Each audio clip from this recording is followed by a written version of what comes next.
An absolutely crazy week in all the geek multiverses. What is going on at Marvel and DC? Henry Cavill out as Superman, Patty Jenkins and Gal Gadot gone too, but Ezra Miller and Amber Heard are in. News from the set of Guardians of the Galaxy Volume 3. Have we found our new Human Torch for the new Fantastic Four movie? And we're going to take a closer look at the new Across the Spider-Verse trailer that dropped this week and speculate on what it could really mean. These and a whole load of other crazy stories coming up right here after the intro.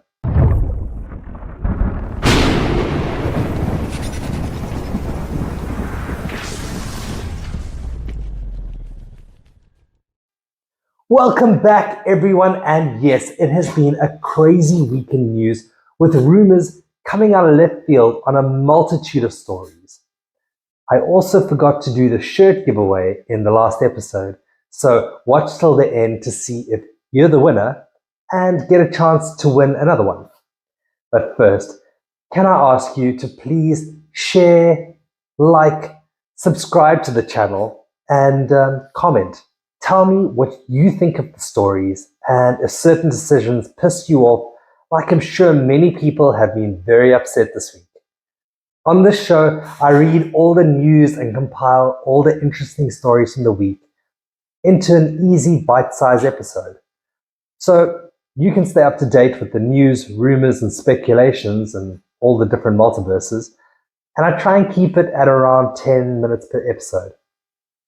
So let's get right into it, and we can kick things off with news from Marvel this week. There were rumors that Lady Gaga was the voice of Rocket's girlfriend, Lila, in the Guardians of the Galaxy Volume 3. And there's a picture. But James Gunn has debunked that. Elizabeth Debicki and Sylvester Stallone will reprise their roles for Volume 3. And we got our first official still from the new movie. And we can see Star-Lord and Gamora, and I'm loving Peter in his original costume. Deadpool might just be the first R-rated movie in the MCU. The director, Sean Levy, said that he wouldn't let it be a PG-13 project. The Echo head writer has confirmed that there will be significant delays, so we don't know if we're going to see the series changed into the special presentation format or how it's going to change the structure.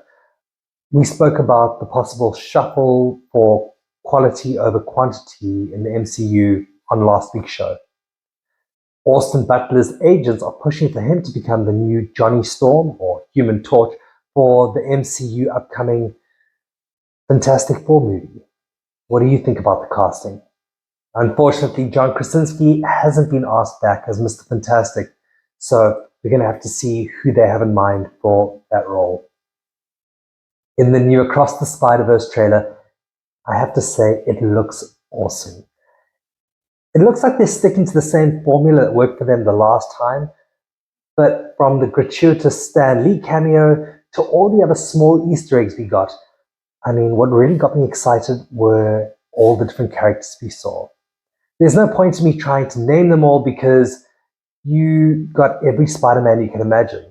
And I mean all of them. Mangaverse, Spider-Man, game versions, stealth suits, even Baghead Spider-Man from issue 258. If you know, you know. I heard there are going to be over 200 different Spideys. So I guess I should rather talk about the bigger characters in the trailer. So the first big thing is Jessica Drew is pregnant. And that was confirmed by the producers after the trailer aired. And this is what she looks like. I also knew who she was because of a leaked toy image.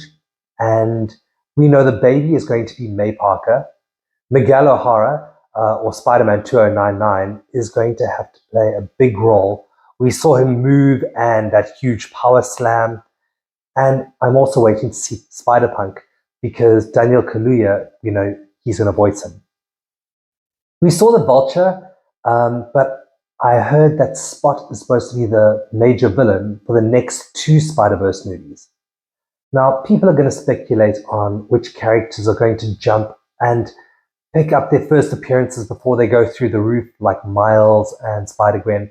But I've got to caution everyone, not to go too big on these characters, or at least ones you haven't seen on screen for more than 5 seconds, because there's massive hype to this movie.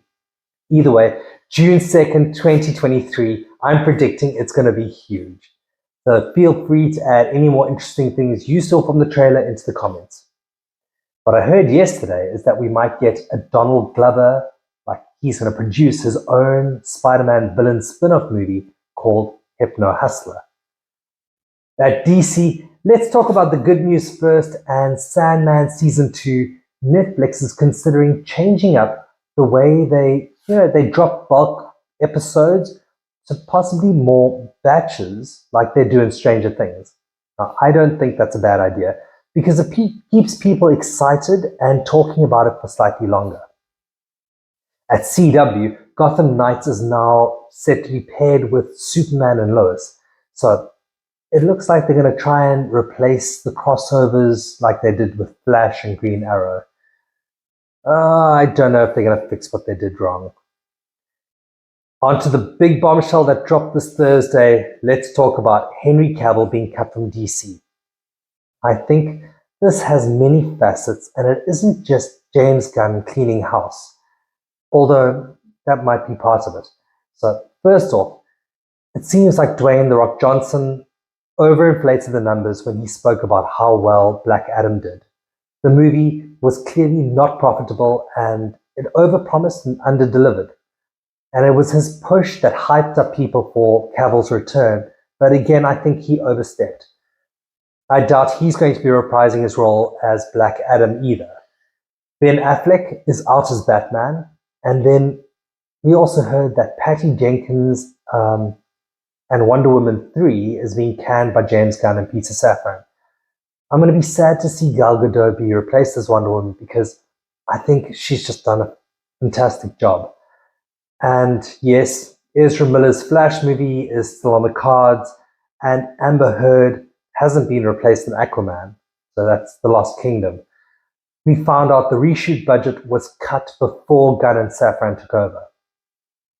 So let's think about what this could mean for the future of DCU. And this is the part of the hobby I love the most, speculating on comics that might be impacted when news like this drops. So the first thing that came to mind when I heard that, or I guess all the Cavill news, was that this might be the perfect opening for Calvin Ellis. Now, it's not ideal, and it's not the ideal way for a black Superman to be introduced. I'd have preferred the mantle to be passed with a little less controversy, but either way, I've taken a pretty strong position. I've got a few 9.8s and tons of raws of his cameo and first appearance. Maybe this could form part of my comic segment on the Wednesday show. Like, be sure to watch because I think this is an important topic. So I wonder if he isn't cleaning the slate and doing a full reboot and we don't see Calvin Ellis, I think James Gunn might be thinking of doing the next generation of DC heroes, and he could introduce Jonathan Kent. It would almost follow suit with what MCU, well, they've been doing cleverly, retiring the old Avengers and bringing up the young Avengers.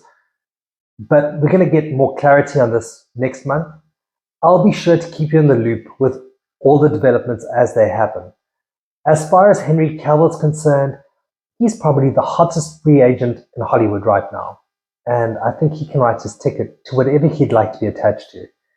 It looks like he will star and be the executive producer on Warhammer 40K. Now, it helps that he's a giant geek who loves playing and painting the models. Now, time for that draw I forgot about last week. The people who commented on the video are entered into the bowl. So,